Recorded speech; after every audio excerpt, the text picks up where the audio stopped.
नमस्कार दोस्तों, मैं सीए मयंक बठेरा एक बार फिर से आप सभी का बहुत बहुत स्वागत करता हूं हमारे YouTube चैनल में। और दोस्तों, ये जो वीडियो हम बनाने जा रहे हैं ये उन टैक्स पेयर्स के लिए रेलिवेंट है जो कोविड-19 से इम्पेक्टेड हैं, जो एक्सपोर्टर्स या इम्पोर्टर्स हैं और टीडीएस डिडक्टर्स। बेसिकली एक सर्कुलर 137/06/2020 इशू किया गया है डिपार्टमेंट द्वारा। उसमें कुछ क्लैरिफिकेशंस दी गई हैं, तो उन क्लैरिफिकेशंस के बारे में ही हम डिस्कस करेंगे। तो एक एक करके मैं आपको क्लैरिफाई करता जाऊंगा जो जो क्लैरिफिकेशंस आई हैं। तो सबसे पहला जो है, इसमें सवाल किया गया था कि अगर कोई सर्विसेज प्रोवाइड करता है और वो इनवॉइस रेज कर चुका है और कुछ एडवांस भी वो ले चुका है। सपोज एक कैटरिंग सर्विसेज किसी ने प्रोवाइड करी, किसी की शादी होने वाली थी लॉकडाउन पीरियड के अंदर, जो कि पोस्टपोन हो गई, और कैटरिंग का जो पूरा खर्चा होने वाला था वो 5 लाख होने वाला था। 1 लाख रुपए एडवांस आप ले चुके थे और आप अपना जो है इनवॉइस भी रेज कर चुके हो 5 लाख का।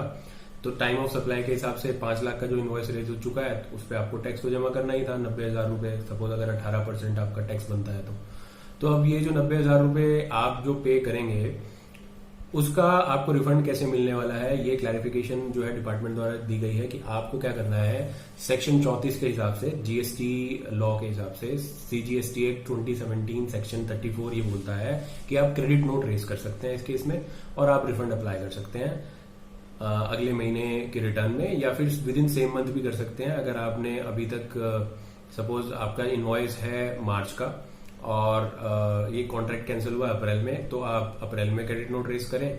और अगर आपका इनवॉइस मार्च का है और कॉन्ट्रैक्ट भी कैंसिल आपका पहले ही हो चुका था, क्रेडिट नोट भी आप पहले ही रेज कर चुके थे, तो भी आप अवेल कर सकते हैं फैसिलिटी।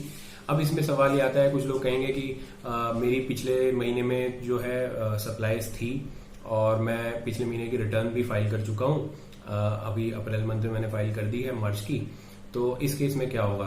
तो इस केस में दोस्तों क्या होगा, आप फिर भी रिफंड जो है क्लेम कर पाएंगे। लेकिन अब इसमें रिफंड क्लेम जो करेंगे आप, कैटेगरी होती है एक, रिफंड एप्लीकेशन जो होती है वो फाइल करनी पड़ेगी। रिटर्न के थ्रू आप नहीं कर पाएंगे क्योंकि 3B में कोई ऐसी फैसिलिटी नहीं है जिस फैसिलिटी के थ्रू आप नेगेटिव जो है अमाउंट फिल कर पाए 3B में। इसलिए आपको रिफंड फॉर्म फाइल करना होगा और रिफंड फॉर्म के थ्रू आप जो है अपना रिफंड ले पाएंगे, क्योंकि आपकी कोई टैक्स लायबिलिटी नहीं है। इसलिए आप RFD 01 फाइल करेंगे और RFD 01 के द्वारा access payment of tax option select करके आप रिफंड ले सकते हैं। अब इसी केस में सपोज आप कैटरिंग जो सर्विसेज आपने दी हैं उसमें आपने 1 लाख रुपए एडवांस लिया है और आपने क्या किया है, आपने इनवॉइस रेज नहीं किया, आपने क्या किया, आपने एक रिसीट वाउचर इशू कर दिया। और रिसीट वाउचर भी अगर आप इशू कर देते हैं सर्विसेज के केस में, तब भी आपको एडवांस जो आपने लिया है 1 लाख रुपए, उस पर टैक्स पे करना होता है।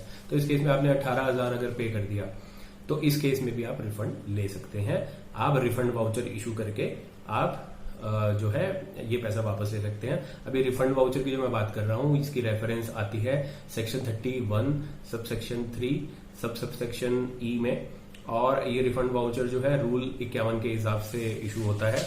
अब इस रिफंड वाउचर को रिपोर्ट करने की फैसिलिटी क्योंकि रिटर्न में कहीं पे अवेलेबल नहीं है, तो दोस्तों इसमें क्या है, आप क्या कर सकते हैं कि आप अप्लाई कर सकते हैं रिफंड, जो मैंने अभी पहला ऑप्शन बताया कि आप एक्सेस पेमेंट ऑफ टैक्स जो कैटेगरी है RFD 01 उसके थ्रू भी आप अप्लाई कर सकते हैं। ये मैं अपनी अंडरस्टैंडिंग से बता रहा हूं क्योंकि रिटर्न जो GSTR 1 है उसमें रिफंड वाउचर करके कोई भी सेक्शन नहीं है, जबकि नोटिफाइड फॉर्म में है, बट जो आज की डेट में रिटर्न अवेलेबल है उसमें रिफंड वाउचर की फैसिलिटी नहीं अवेलेबल।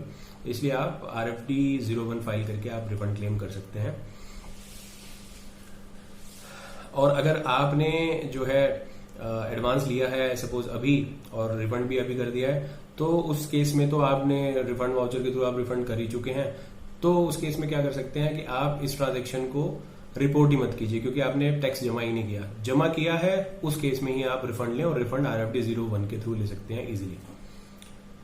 तो ये 2 केसेस हो गए। कैटरिंग के एग्जांपल से मैंने कोशिश करी आपको इजीली समझाने की। अब तीसरा केस है कि आपने गुड्स डिलीवर कर दिए। सपोज आपने क्या किया कि गुड्स सप्लाई कर दिए और टैक्स इनवॉइस भी रेज कर चुके हैं आप, क्योंकि गुड्स के केस में एडवांस वाला सिनेरियो हो ही नहीं सकता क्योंकि एडवांसेस जो है वो सप्लाई सर्विसेज के केस में ही एप्लीकेबल है। जो एक नोटिफिकेशन काफी समय पहले इशू हुई थी उसके रेफरेंस से बता रहा हूं मैं। तो क्या आप उस केस में रिफंड ले सकते हैं कि आपने गुड्स किसी को बेच दिए इनवॉइस भी इशू कर दिया, वो गुड्स आपके वापस आ गए, तो इसमें भी आप credit note as per section 34 जो अलाउड है वो आप कर सकते हैं। अगेन अगर आपकी सप्लाईज नहीं है, सपोज आपने मार्च में सेल की थी, अप्रैल में आप टैक्स जमा भी कर चुके हो और अप्रैल में ये माल वापस आया, तो उस केस में सपोज आपकी अप्रैल में 0 सेल है या आपकी सेल कम है और ये जो माल था ये 5 लाख रुपए का था, सेल आपकी 2 लाख की है, तो 5 लाख का जो क्रेडिट नोट है वो आप रिपोर्ट नहीं कर सकते, तो इसलिए आप अगेन वही GST RFD 01 के थ्रू इसको फाइल कर सकते हैं। तो ये हुआ गुड्स के केस में एग्जाम्पल।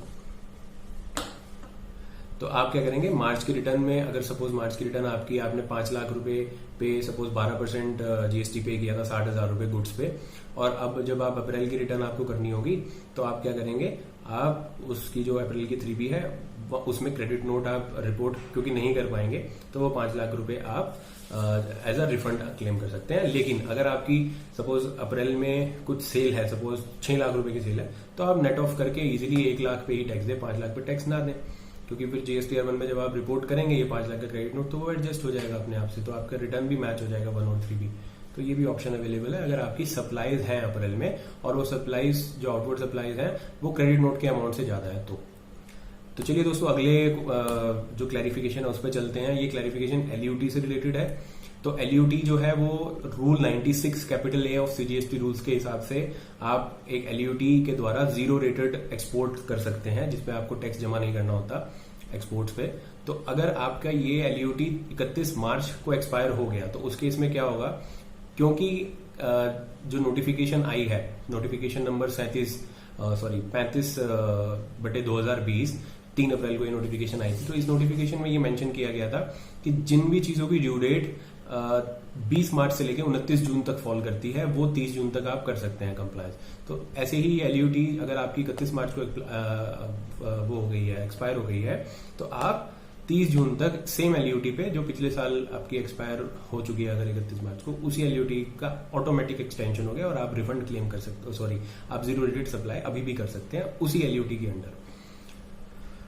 तो ये LUT की क्लैरिफिकेशन है दोस्तों। अगली क्लैरिफिकेशन है कि आपने अगर आप सपोज गवर्नमेंट कॉन्ट्रैक्ट जो है उसके केस में क्या होता है कि अगर कोई गवर्नमेंट कॉन्ट्रैक्ट सपोज कोई स्टेशनरी सप्लाई करता है गवर्नमेंट के किसी भी डिपार्टमेंट को, अब वो स्टेशनरी जो सप्लाई करता है या सपोज कोई रोड कंस्ट्रक्शन करता है या कोई भी ऐसी सर्विस जो गवर्नमेंट को प्रोवाइड होती है, तो वो गवर्नमेंट को जो सर्विसेज प्रोवाइड होती है उस केस में TDS काटना होता है।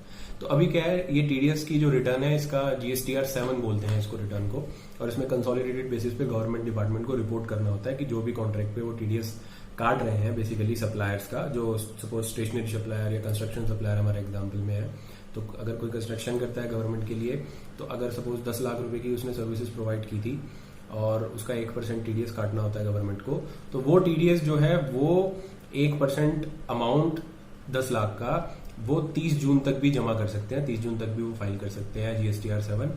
ये क्लैरिफिकेशन आई है। तो अगर उनकी जो डिडक्शन है वो 20 मतलब जो ये कॉन्ट्रैक्ट जैसे कॉन्ट्रैक्टर ने 20 मार्च से 29 जून तक अगर कोई भी उसकी पेमेंट ड्यू है तो उस पर जो TDS कटना था वो TDS जो है बेसिकली 30 जून को भी तक भी जो है डिडक्शन उसकी एक्सटेंड कर दी गई है गवर्नमेंट के लिए भी। अब छठा पॉइंट है उनके लिए जो रिफंड बेसिकली जिनका रिफंड ड्यू है। तो दोस्तों अगर किसी का रिफंड सेक्शन 54 सबसेक्शन 1 के हिसाब से 20 मार्च से लेके 29 जून तक अगर ड्यू है तो उनके लिए भी क्या है कि सपोज 2 साल आपके रिफंड की लिमिट होती है, जैसे कि मैंने वीडियो के स्टार्ट में बताया था कि आपको जो रिफंड है वो 2 साल तक आपको अप्लाई करना होता है। तो अगर आपका वो 2 साल का जो पीरियड एक्सपायरी का है वो 20 मार्च से 29 जून के बीच में फॉल करता है, तो आप क्या करेंगे, आप का ऑटोमेटिक जो है उसका एक्सटेंशन कर दिया गया है और आप वो रिफंड जो है उसकी लिमिट 2 साल की 30 जून तक काउंट होगी। तो अगर 20 मार्च से लेकर 29 जून तक आपका 2 साल का पीरियड एक्सपायर हो रहा था रिफंड क्लेम करने का, वो ऑटोमेटिकली 30 जून 2020 तक एक्सटेंड हो गया है। तो ये भी एक अच्छी खबर है उन लोगों के लिए जिनको रिफंड अप्लाई करना है और जिनकी टाइम लिमिट 2 साल की एक्सपायर हो रही थी 20 मार्च से 29 जून 2020 के पीरियड में। तो दोस्तों ये 6 क्लैरिफिकेशंस है। इनका मैं एक लिंक भी मेंशन करूंगा, हमारी वीडियो के माध्यम से मैं लिंक शेयर करूंगा, आप वहां पर भी ये सब पढ़ सकते हैं। तो ये क्लैरिफिकेशंस मुझे लगता है शायद आपको समझ आ गई होंगी अच्छे से। अगर फिर भी कोई डाउट या क्लैरिफिकेशन आपको चाहिए होगी तो आप कमेंट सेक्शन में मेंशन करें। इस वीडियो को ज्यादा से ज्यादा शेयर करें। नमस्कार, CA माइंड वटेरा की तरफ से।